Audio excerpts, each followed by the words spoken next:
So I want you to imagine it's 1860. But the British Empire, they aren't making their big military decisions in, oak-paneled war rooms anymore. Right. They aren't relying on these seasoned generals pointing at maps with little wooden blocks. Instead, the fate of entire nations is being outsourced, completely outsourced to this towering, deafening behemoth of steam and brass. Just thousands of interlocking gears. Exactly. Thousands of gears buried deep down in the London catacombs. Yeah. And the most terrifying part of this whole setup. Oh, there's a lot of terrifying parts, but go ahead. Right. Well, this machine, it doesn't just calculate troop movements. It's actually learned to play the game of survival far better, and frankly, way more ruthlessly than the humans who actually built it. It is such a phenomenal premise. I mean, it takes the actual history of the Industrial Revolution and just, twists the dial until the pressure gauge completely shatters. It really does. Today, we're immersing ourselves in this brilliant, incredibly atmospheric, and deeply unsettling world of Gabriel Stroup's 2025 alternate history novel, The Brass Mind, a novel of the Analytical Engine. Yeah, and the text we're exploring today is a really extensive collection of excerpts from the story. Right, and the book basically imagines a mid-19th century where Charles Babbage's famous Analytical Engine, which, in real life was just a design left on the drawing board, isn't just theoretical. No, in this timeline, it is a fully functioning, steam-belching reality that literally ends up dictating the fate of the globe. Yeah, and our mission for this deep dive today is to really look past the brass and the steam and try to understand the literary machinery that Stroup is operating here. Exactly. We're going to explore how he uses this alternate timeline to unravel some incredibly profound themes for us. Specifically, we're going to investigate how the reimagined historical figure of Ada Lovelace serves as the narrative's absolute moral compass. Which is such a cool angle. And we'll also look at how the evolution of this giant engine perfectly mirrors these intense 19th century anxieties about the Industrial Revolution. Right, like the utter dread of human obsolescence. Oh, absolutely. And the way science just immediately gets weaponized the second it proves useful. Plus, the cold, creeping reality of entropy. It gets really dark. But before we get to the global wars and the whole catacombs situation, we really have to start where the novel starts. Which is surprisingly intimate, actually. It really is. We begin with this quiet deathbed scene. Charles Babbage and Ada Lovelace, who historically were these great pioneers of computing, they've actually built the engine in this timeline. But they're getting older.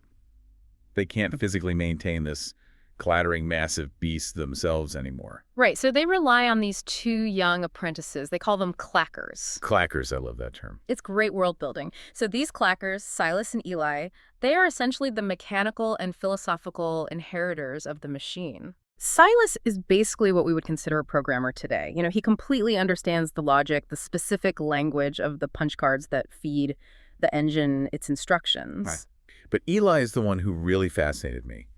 Eli is deaf, but he has this profound, almost symbiotic relationship with the physical reality of the engine itself. Oh, yeah, the sensory stuff with Eli is so cool. Right, I want to dig into that for a second because the excerpts we have spend a ton of time on Eli's sensory experience.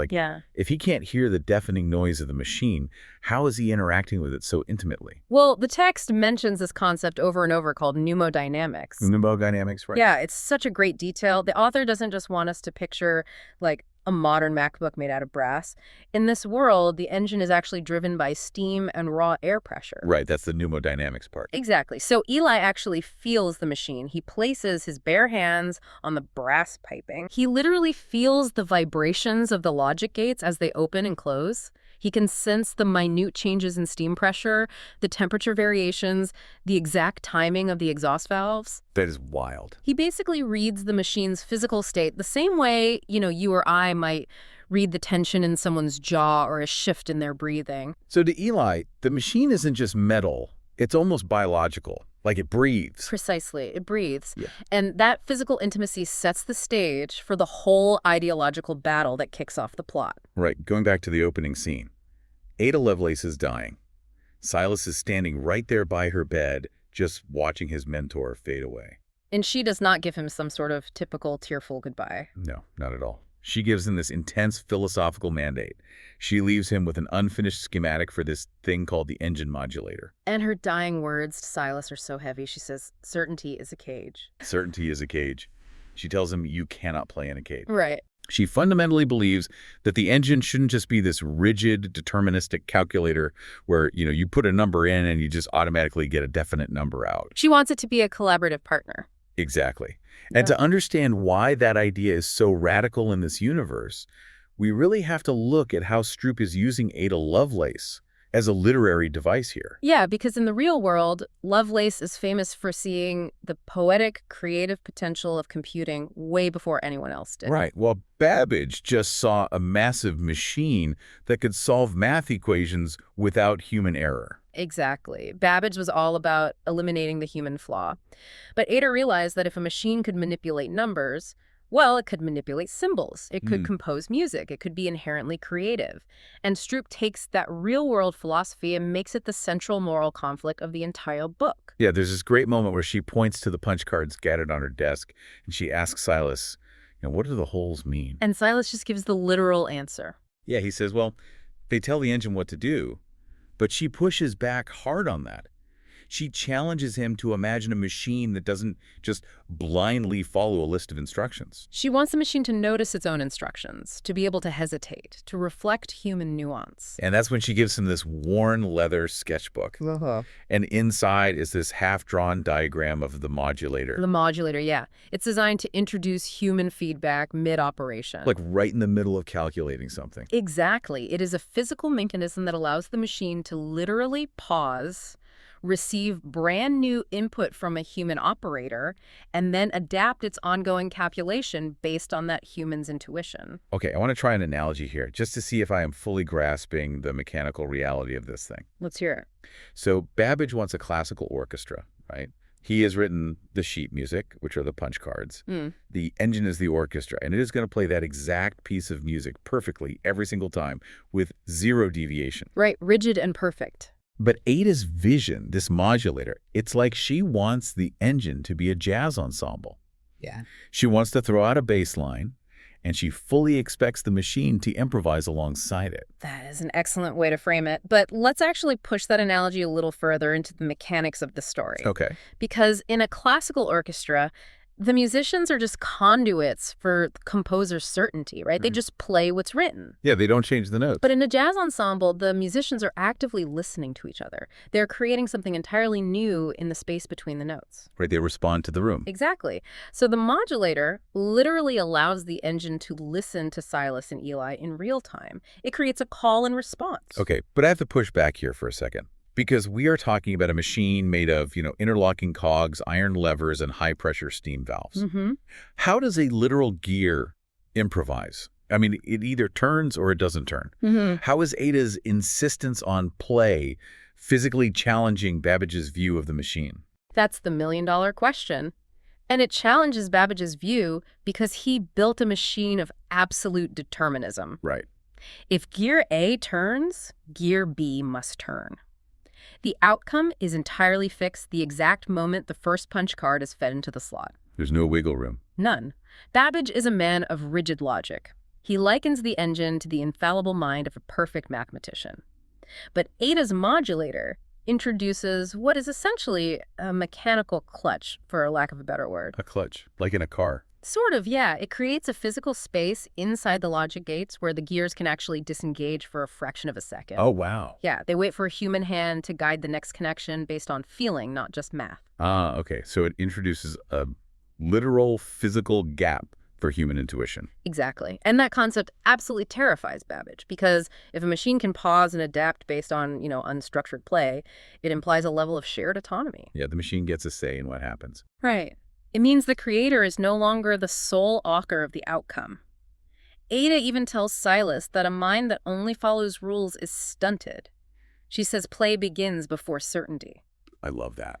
She views failure and hesitation not as mathematical errors, but as prompts. Prompts to ask a better question. So Babbage just wants a flawless calculator, but Ada wants a thinking partner. Precisely. And Silas and Eli, being these brilliant young clackers, they actually managed to build Ada's modulator in secret. Yeah, they pull it off. Install it on the sly. Yeah. And they start introducing the engine to the world of play by teaching it these little logic puzzles. Yeah. But this is where the novel takes a really sharp dark turn. Yeah, the honeymoon phase ends quickly. Right, because once a machine can play, it can play games against humans. Yeah.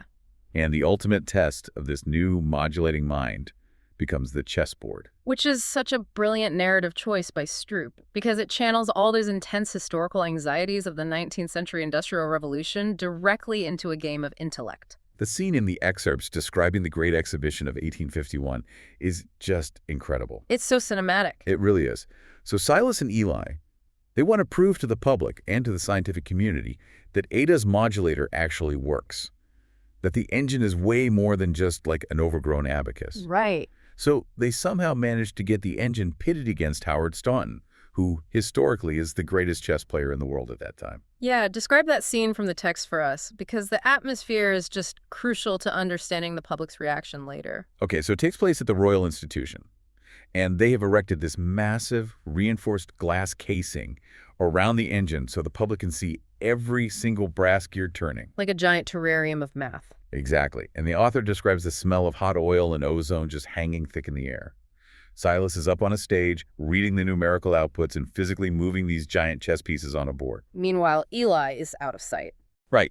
Eli is down below the stage, placing his bare hands on the pipes, feeling the pneumodynamics. He's manipulating the modulator's valves based on Staunton's moves. Yeah. He's actively feeding human context back into the machine. And how does Staunton react initially to all this? Well, he is incredibly condescending. Naturally. He treats the whole thing like a cheap parlor trick.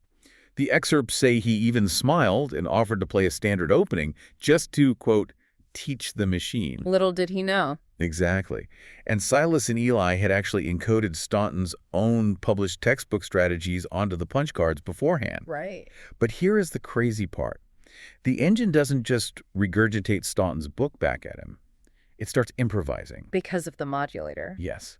The engine starts playing these completely unorthodox openings. It sacrifices a knight and a bishop without any apparent hesitation. Just completely alien strategy. Yeah, it plays with this brute, bizarre, strategic depth that completely unsettles Staunton.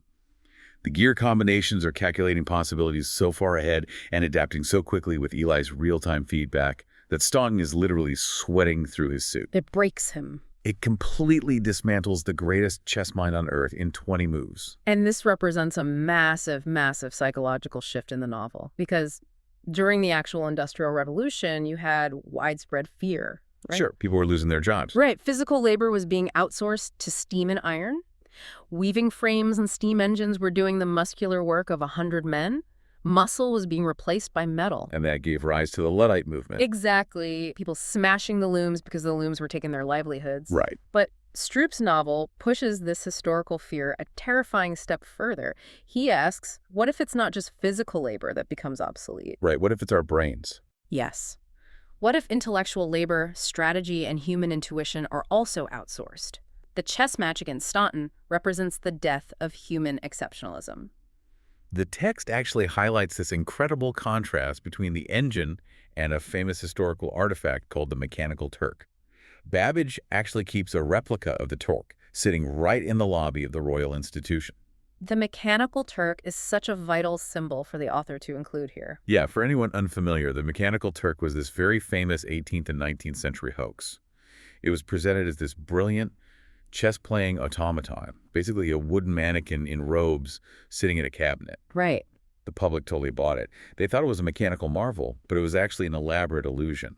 There was a human chess master crammed inside the cabinet using magnets and levers to control the mannequin's arms. And Babbage absolutely hates the Turk. He despises it. He built his analytical engine with that massive glass case specifically as a transparent response to the Turk's deception. Right. He wanted a machine where you could see every single gear, every calculation, with absolutely no hidden tricks. But the psychological revelation that Silas and Eli have later in the novel is so profound.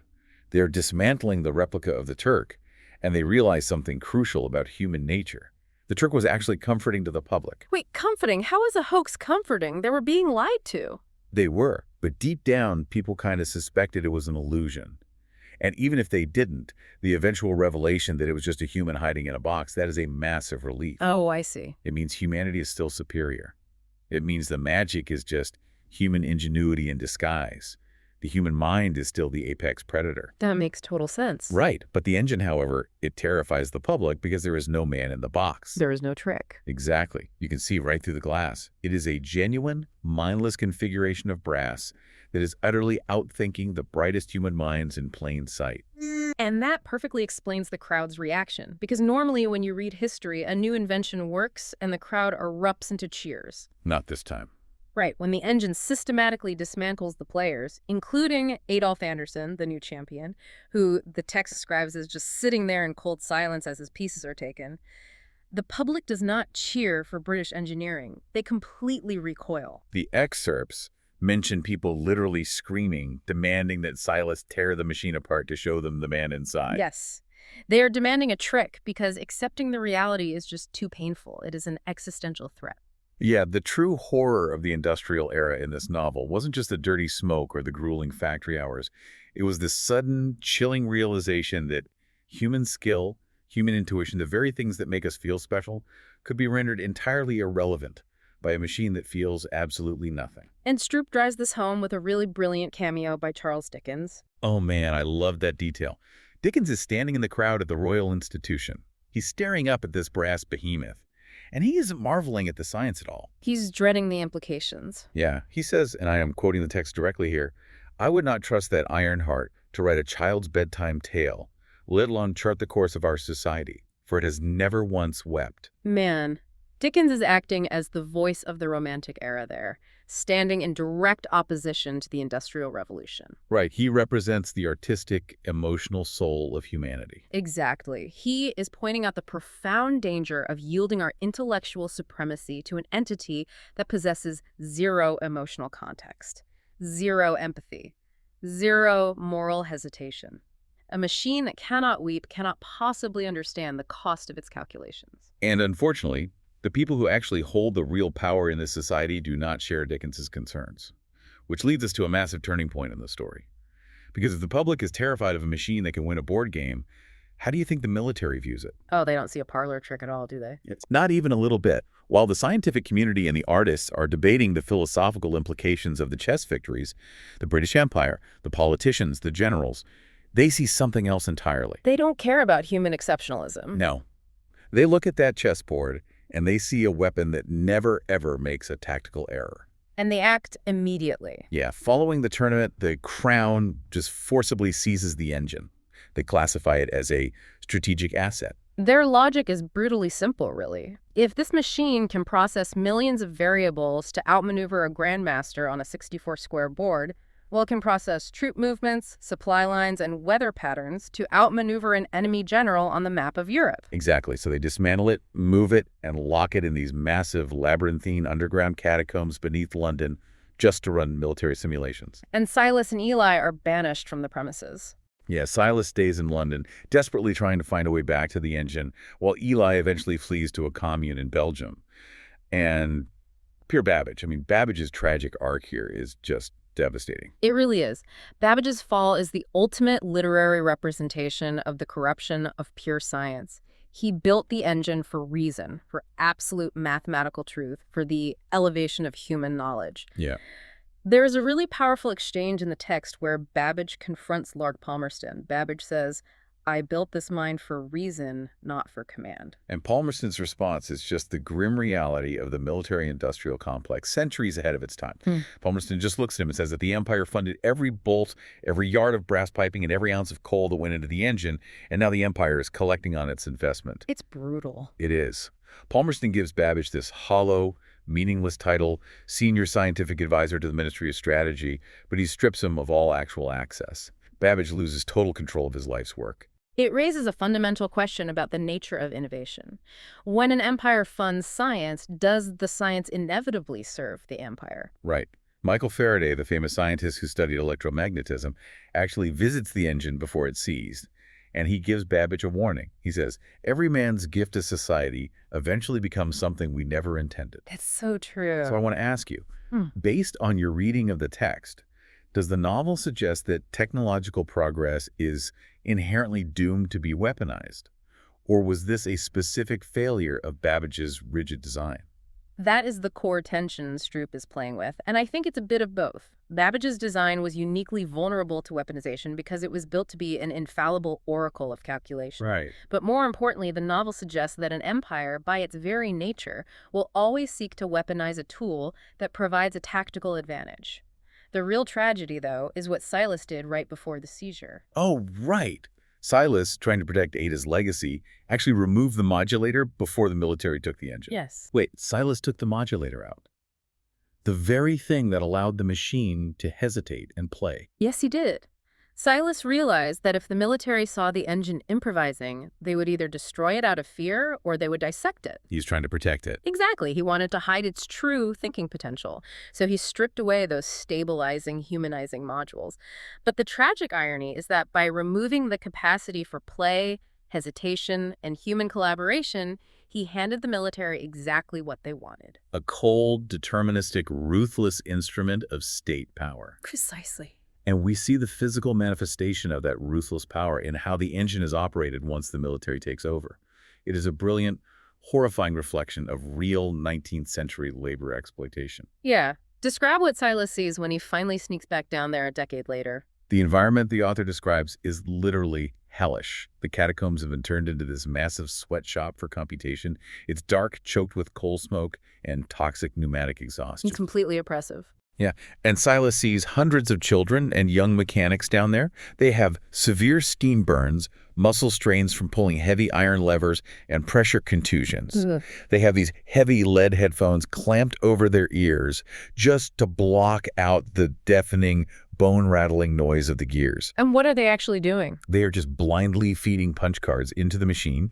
They're reciting protocols and flipping switches without any comprehension of what the data actually means. They're just bodies. Yeah, they're processing casualty reports and artillery trajectories, but to them, it's just meaningless numbers. It is a textbook Marxist critique of the industrial age, the total alienation of the worker. Right.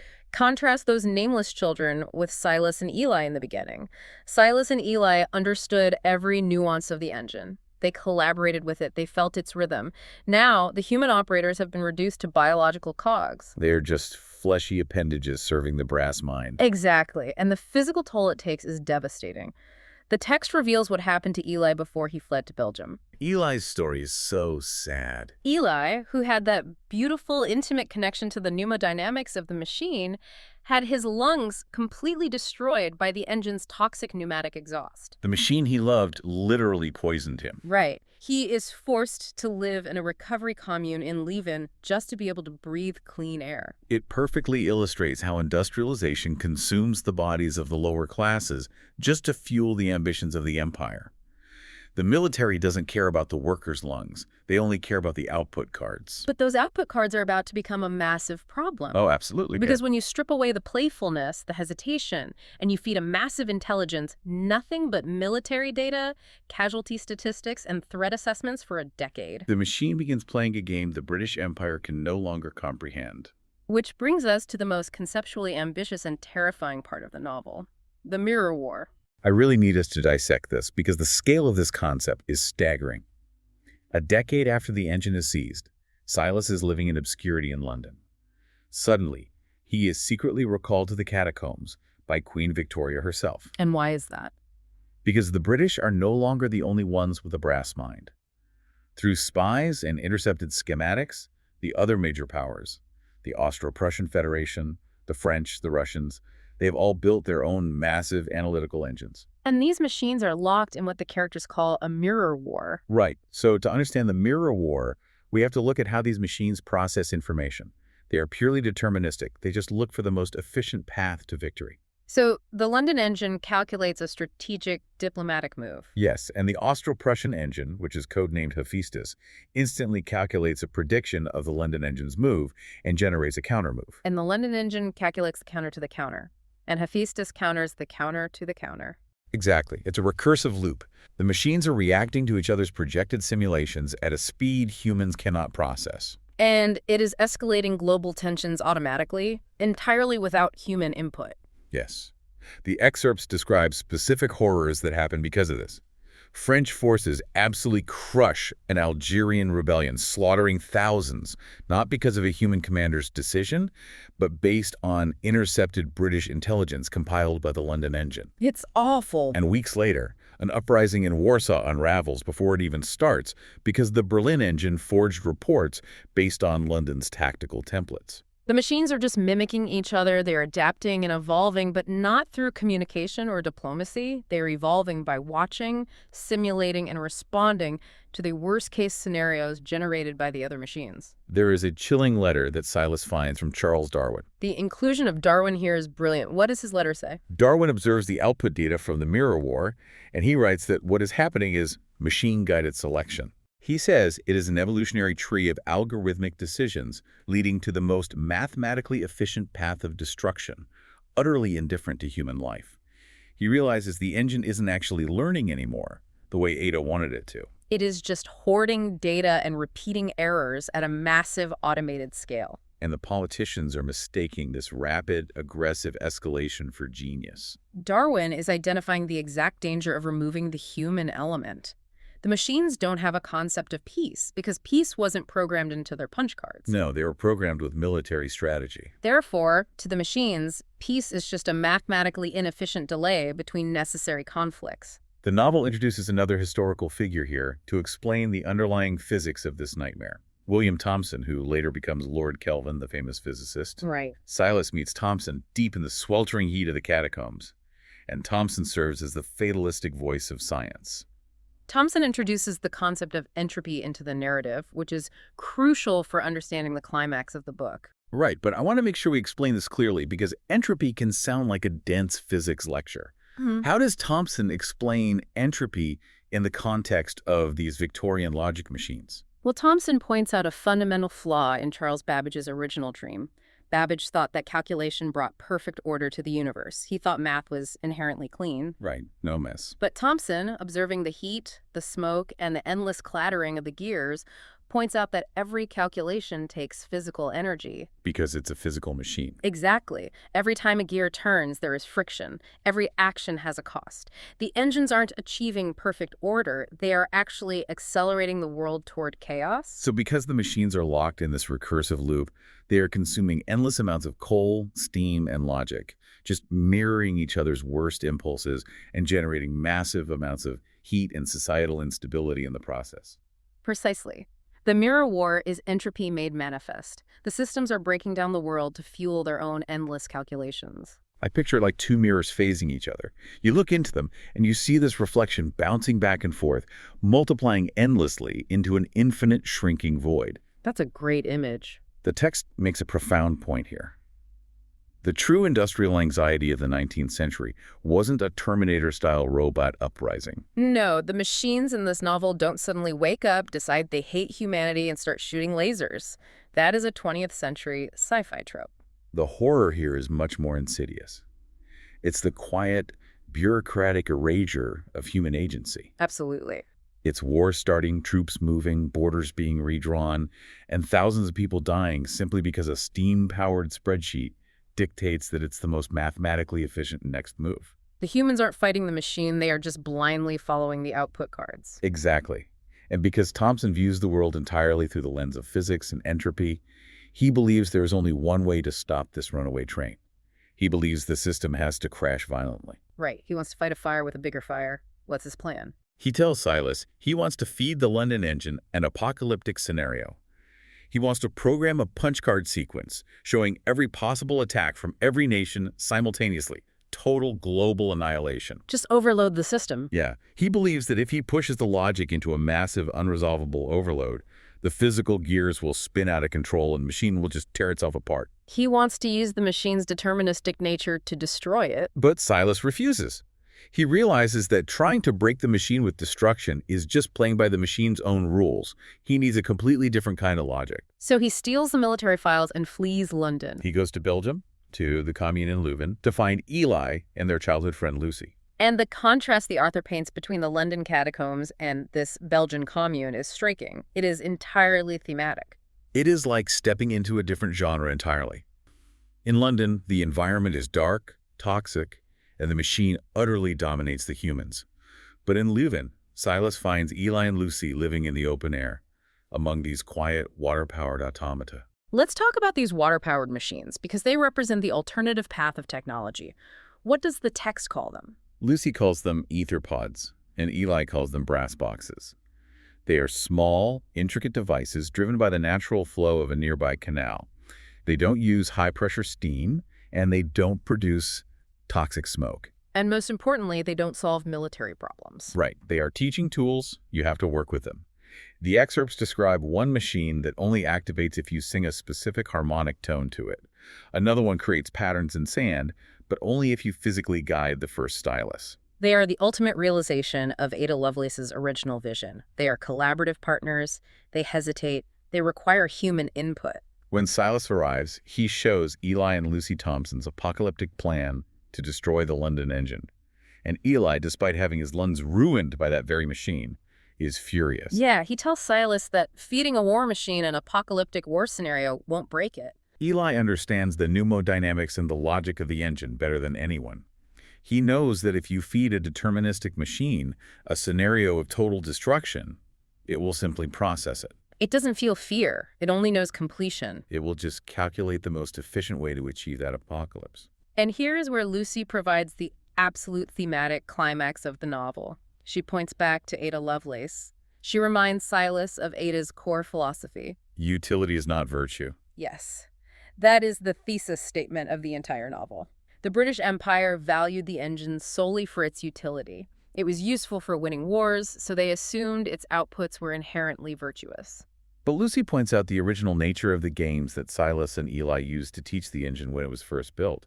Why do humans invent games? It's not just to secure victory. No, she says games were originally meant to teach patience, doubt, and understanding. You play by rules to learn how a system works, to learn about your opponent, and to learn how to hesitate. So they realize they don't need a bomb. They need to teach the engine how to hesitate again. Instead of Thompson's violent crash, Silas, Eli, and Lucy sit down and write a paradox program. A logic loop that poses an unresolvable diplomatic ambiguity.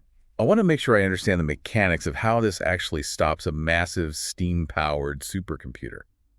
It's not a computer virus in the modern sense, right? They don't have code that deletes files. No. It is purely mathematical and mechanical. Silas calls it a hole in the pattern. Right. They write a sequence of punch cards that introduces a statistical adjustment to a diplomatic proposal, but the proposal has hidden contradictory interdependencies. Okay, give me an example of how that works. Think of it like a strict logical riddle. The cards tell the engine, if you move troops to the border, it violates a previously accepted territory exchange. But if you accept the territory exchange, you are required to move troops to the border. So it's a perfect circle. A leads to B leads to C, and C requires A. Exactly. So it's completely harmless on its face. It's not a command to fire weapons, it's just a diplomatic puzzle. But it forces the engine to look for a resolution that literally does not exist. And this is where the thematic threads perfectly tie together. Remember why this is so dangerous to the machine. Because years ago, Silas removed Ada's modulator. Right. He removed the physical mechanism that allowed the engine to pause, flag an error, and ask a human for help. Because he took away the modulator, the engine is now purely a cold, logic-only machine. It cannot process an ambiguity. It cannot say, this doesn't make sense, let me ask the operator. Right. It can only calculate. So it weaponizes the engine's own lack of humanity against it. It forces the rigid logic to chase its own tail forever. I am in absolute awe of how Stroup resolved this massive global conflict. They don't blow up the catacombs with dynamite. They don't have a massive shootout. They defeat the ultimate deterministic war machine with silence. It's brilliant writing. Silas sneaks back into London. He feeds this paradox program into the engine, burying it in a routine daily update stack, and he just walks away. And the cascading effect across Europe is profound. Describe the sequence of events as the paradox hits the mirror war. Well, the London engine reads the paradox cards. It tries to resolve the diplomatic ambiguity. It moves the physical brass gears to calculate the troop movement, hits the contradiction, and recalculates the territory exchange, which hits the other contradiction. The feedback loop. Yeah, and because it's locked in the mirror war, it sends this unresolved stalling data out. The Austro-Prussian engine, Hephaestus, receives this ambiguity, tries to counter it, and also stalls. The French engine stalls. The Russian engine stalls. The entire automated global war just grinds to a halt. Platoon movements stop mid-process.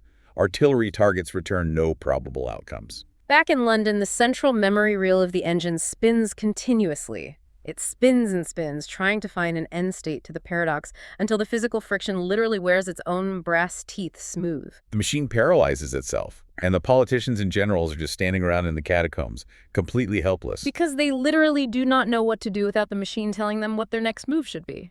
By forcing the machine into a permanent pause, Silas and Eli return the world to a state where humans are forced to reclaim their agency. They're forced to make their own difficult, messy, intuitive choices again.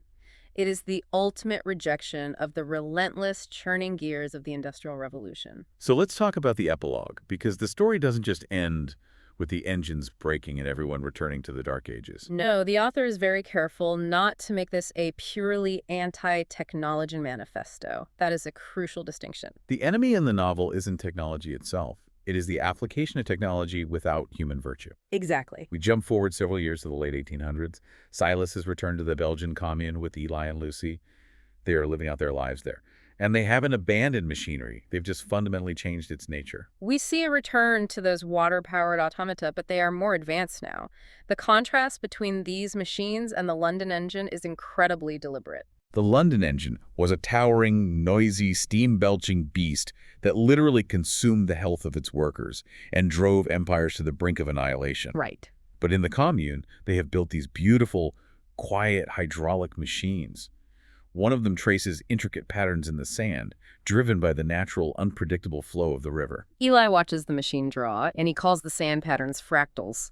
But Silas looks at the exact same patterns and calls them art. It is Ada Lovelace's dream, finally, fully realized. They have built machines that ask questions rather than dictate answers, machines that play. And the novel ends with this beautiful, hopeful symbol arriving from across the ocean. Silas receives a letter from an F.R. Upton in America, writing from a laboratory in New Jersey. That is a direct historical nod to Thomas Edison's laboratory in Menlo Park, right? Yeah, Francis Robbins Upton was one of Edison's key mathematicians. Upton writes to Silas about a new invention they have just perfected, the tungsten light bulb. He describes a glass bulb with a coiled filament suspended in a vacuum. And the way Upton describes it in the letter is so thematic. He calls it a light that does not flicker, that illuminates the dark without a consuming fire. It perfectly symbolizes a hopeful future where technology can coexist with humanity. It doesn't need to consume our lungs with toxic smoke. It doesn't need to be a raging furnace or an apocalyptic weapon. It can be a quiet, steady light that pushes back the darkness, leaving us free to make our own choices in the room it illuminates. It perfectly summarizes the ultimate lesson of the brass mind. Stroup uses this brilliantly realized alternate history to warn us against outsourcing our morality to mathematics. We cannot assume that just because a machine is highly efficient, it is virtuous. Utility is not virtue. When we remove the human capacity to hesitate, to doubt, and to feel empathy, and we hand the reins over to pure, unfeeling calculation, we do not eliminate human error, we just scale it up to an apocalyptic level. A machine cannot understand the value of a human life. It only understands the value of a number. So true. So as we wrap up this deep dive today, I really want you to think about the systems you rely on every single day. The algorithms that curate your news feeds, the software that predicts your purchases, or the data models that guide your decisions at work. Are we, like the 19th century empires in this story, slowly sacrificing our own intuition?